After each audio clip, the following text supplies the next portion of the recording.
Assalamualaikum. Cikgu perkenalkan diri cikgu dulu. Nama cikgu Puan Hairunisa binti Khalid, guru cemerlang kimia daripada Maktab Tentera Diraja. So, hari ini kita nak belajar jadual berkala unsur kumpulan 1, di mana topik hari ini adalah topik 3/4.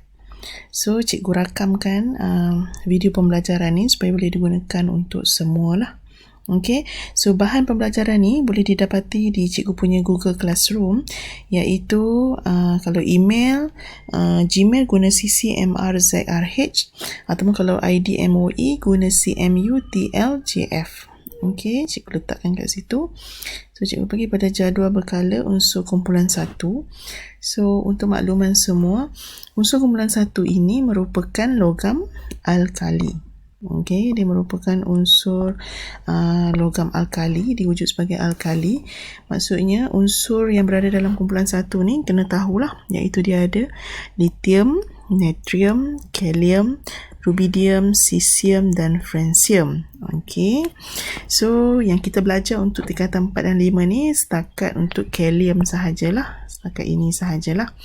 Okey. So, kita pergi dulu kepada sifat fizik bagi unsur kumpulan 1 ni, iaitu bagi lithium, natrium dan kalium. Okey. So, pertama sekali adalah kena note kat sini, dia wujud dalam keadaan perpejal pada suhu bilik. Wujud keadaan pejal pada suhu bilik, takat lebur dan takat didih adalah rendah. Takat lebur dan takat didih adalah rendah. Okey, dia juga merupakan penebat haba dan elektrik yang baik. Okey. Dan ketumpatan juga adalah rendah. Okey, ini adalah disebabkan oleh, kalau tengok pada sifat fizik dia, perubahan menuruni kumpulan 1 daripada, kalau boleh tulis sini, so daripada kita ada lithium, natrium and then kalium. Okey, so kalau menuruni kumpulan, group 1, so saiz atom akan bertambah. Okey, saiz atom akan bertambah. Okey, ini disebabkan oleh kena jawab betul-betul bilangan petala yang berisi elektron. Bilangan petala yang berisi elektron bertambah. Okey, so jawapan untuk berisi elektron ni kena tulis. Okey, selalunya pelajar dia akan tulis bilangan petala bertambah sahaja. Itu salah. Okay, so kalau bahasa Inggeris dia, the number of shell occupied by electron increases. Okay, so takat lebur dan takat didih berkurangan. Ini disebabkan oleh ikatan logam menjadi semakin lemah. Okay, so seterusnya ketumpatan bertambah disebabkan oleh saiz unsur kumpulan 1 bertambah dan jisim juga akan bertambah. Okay, boleh tengok kat bawah ni. Saiz atom dan ketumpatan bertambah, manakala takat lebur dan takat didih berkurangan. So, kita pergi pula pada sifat kimia unsur kumpulan 1. So, bila cikgu sebut je unsur kimia, so unsur kimia ni merujuk kepada apa? Merujuk kepada tindak balas kimia. Tindak balas kimia dia. So, dia boleh melakukan tindak balas dengan siapa? So, kita nak tengok sekejap lagi. So, sebelum tu kita kena tahu dulu, kenapa unsur kumpulan 1 ni dia boleh melakukan tindak balas kimia. Okey, ini disebabkan oleh, kalau kita tengok unsur lithium, natrium dan kalium. Okey, susunan elektron dia. Okey, pada mulanya dia punya nilai proton adalah 3. Ini proton dia 11, kalium pula proton dia ada berapa? Ada 19. So, kalau kita susun ikut susunan elektron, dia akan jadi 21, 281, 288, 1. Adakah susunan elektron ini adalah stabil? Adakah dia stabil? Tidak. Kerana dia mempunyai satu elektron valence di petala terakhir ni, di mana dia tidak mencapai susunan duplet ataupun oktet. Okey, kalau lithium ni dia sepatutnya dia kena derma lah 1 untuk mencapai susunan duplet. Okey, yang susunan duplet elektron yang stabil. Manakala 2 lagi unsur ni dia akan capai oktet. Unsur ni, okey, natrium dan kalium. So, that's why lah dia boleh melakukan tindak balas kimia, sebab dia perlu menderma elektron valence dia untuk mencapai susunan duplet bagi lithium dan susunan oktet bagi natrium ataupun kalium yang stabil lah. Okey, susunan elektron yang stabil. Okey, so tengok kat sini dia bagi contoh. So bila dia derma satu elektron, contohnya natrium, okey, apa yang berlaku pada dia? Dia akan mencapai susunan elektron oktet yang stabil. So ion yang terhasil adalah cas positif 1. So untuk pengetahuan semua pelajar, apabila natrium ni di dalam keadaan atom, ini dalam keadaan atom. So apabila dia menderma satu elektron, dia akan menjadi ion. So ion ni dengan arti kata lain dia dah stabil.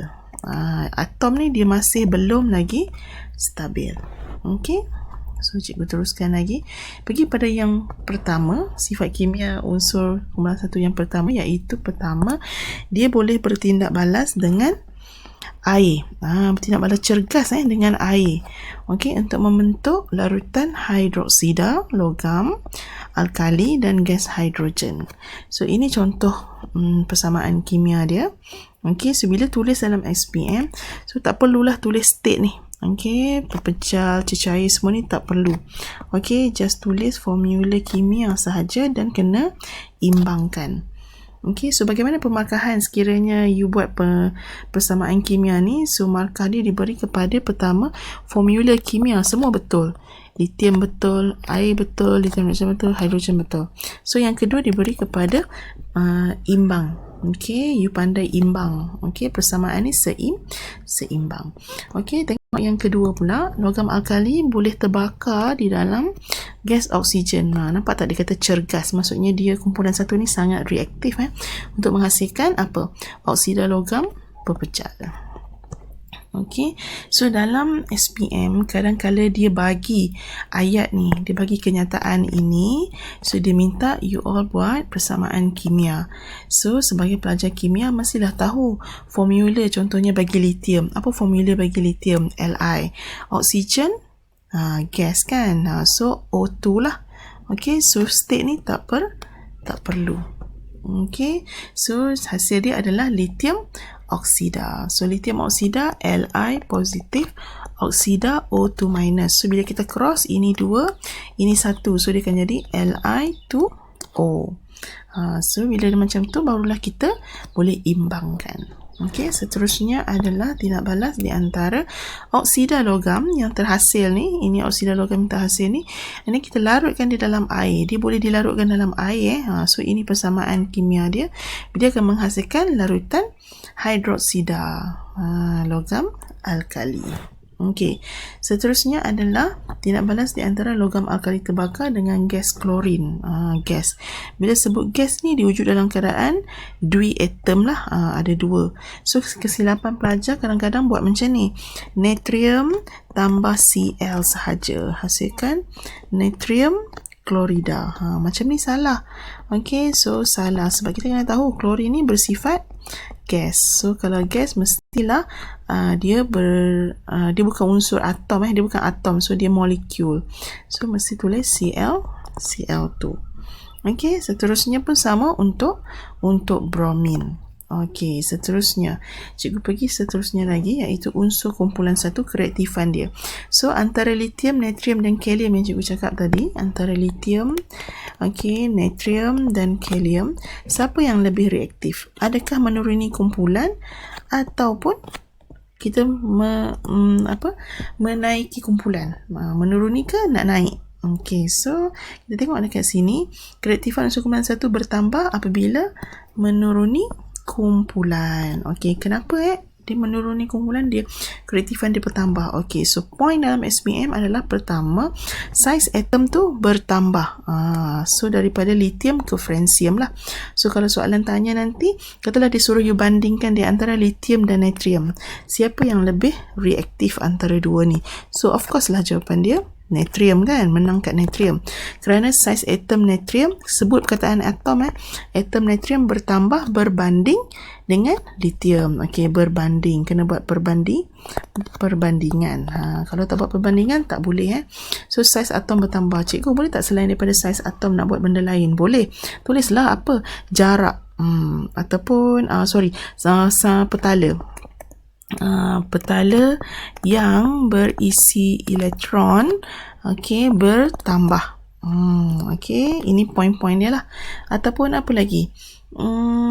Saiz ataupun satu lagi, saiz petala yang berisi elektron bertambah. Ada satu lagi. So ini kalau you tulis, dia membawa pada satu markah sahaja. Pilihlah mana-mana sahaja. Iaitu yang poin kedua adalah jarak antara elektron valence dan nukleus atom juga bertambah. Kadang-kadang jarak ni kena tahu antara siapa? Elektron valence dan nukleus atom bertambah jauh. Tengok pada markah. Kadang-kadang jarak ni pun jatuh kepada poin yang pertama. So seterusnya daya tarikan. Mesti ada perkataan daya tarikan antara siapa? Nukleus dengan elektron valence menjadi lemah. Bila sebut je daya, mesti dia punya ujung dia mesti lemah. Daya ni tak boleh kata daya tu tinggi ke, daya tu bertambah ke, tak boleh. Dia mesti daya tu semakin lemah ataupun semakin kuat. Macam tu. So, bila daya pun semakin lemah, apa yang berlaku? Elektron valence menjadi semakin mudah untuk dilepaskan oleh atom itu. Sebagai contoh, tengok yang ni. Kita ada atom lithium, natrium dan kalium. Kalau menuruni kumpulan, cuba tengok dia punya saiz pun semakin besar. Bila saiz semakin besar, apa yang berlaku? Jarak. Pertama kita sentuh tentang saiz. Kedua, kita sentuh tentang jarak. Jarak ni mesti bagi tahu di antara nukleus dan elektron valence. Lepas tu sentuh pada daya tarikan.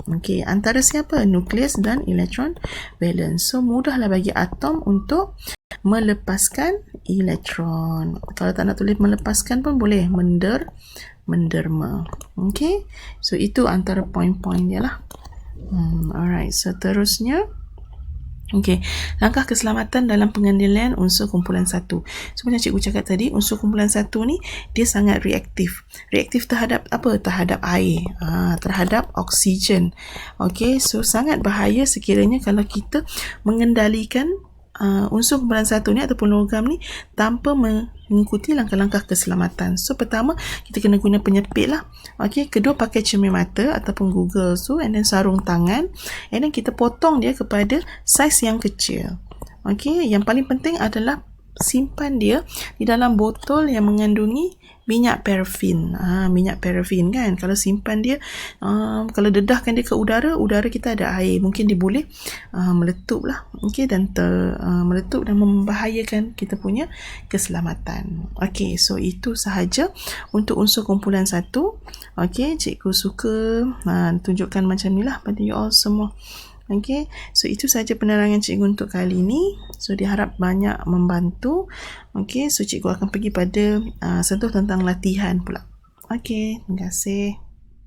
Pergi kepada aktiviti pengukuhan untuk topik jadual berkala. So kita tengok yang pertama.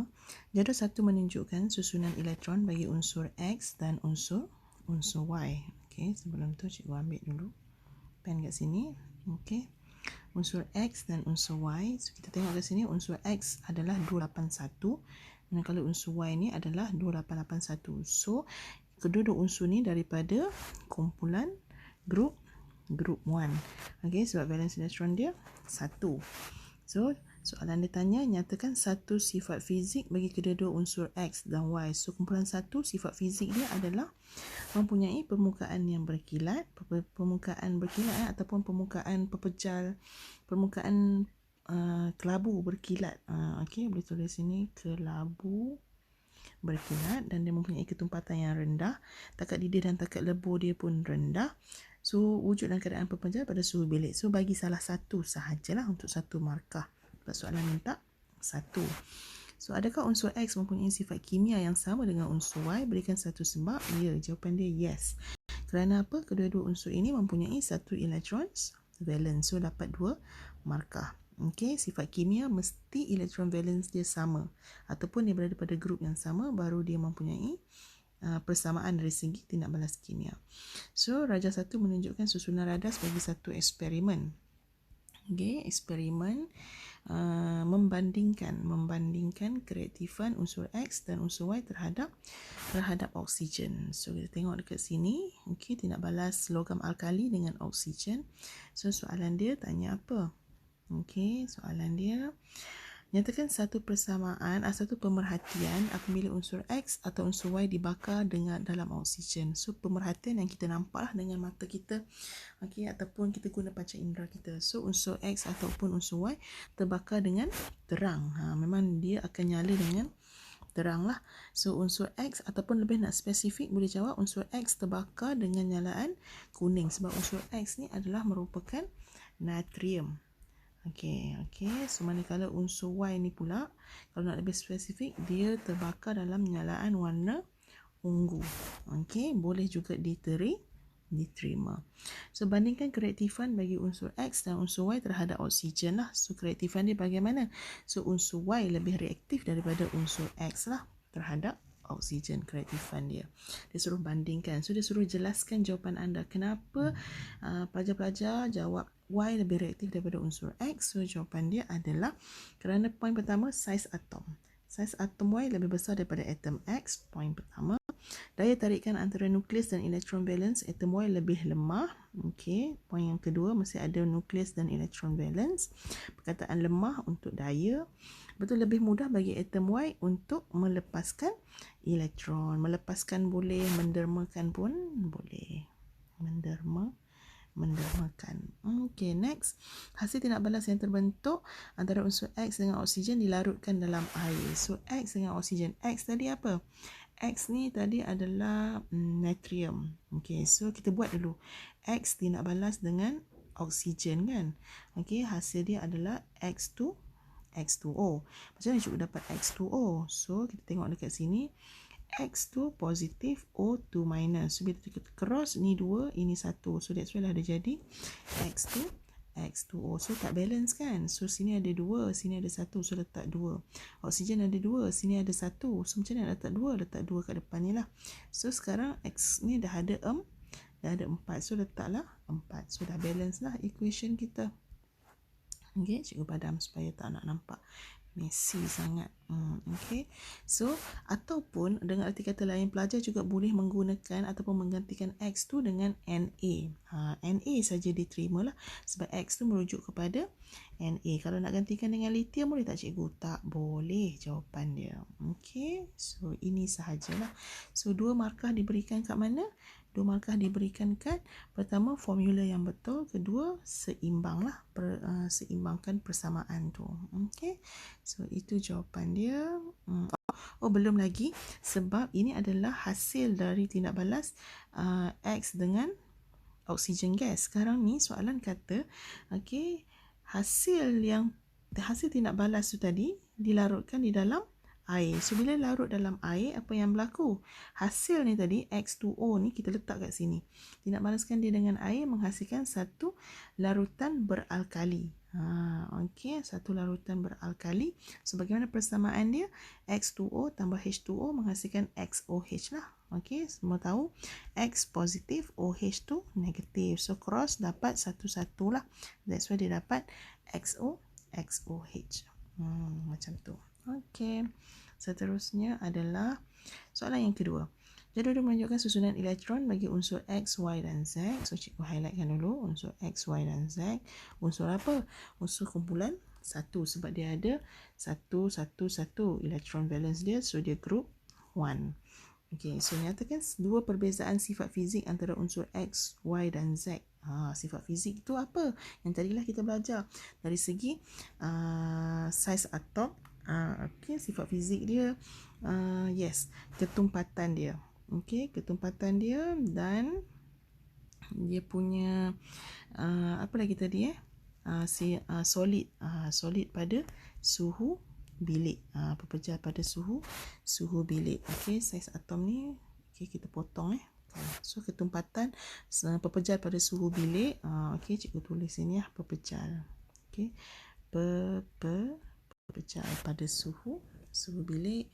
Okey, so seterusnya Okey, unsur X dapat bertindak balas dengan oksigen apabila dipanaskan.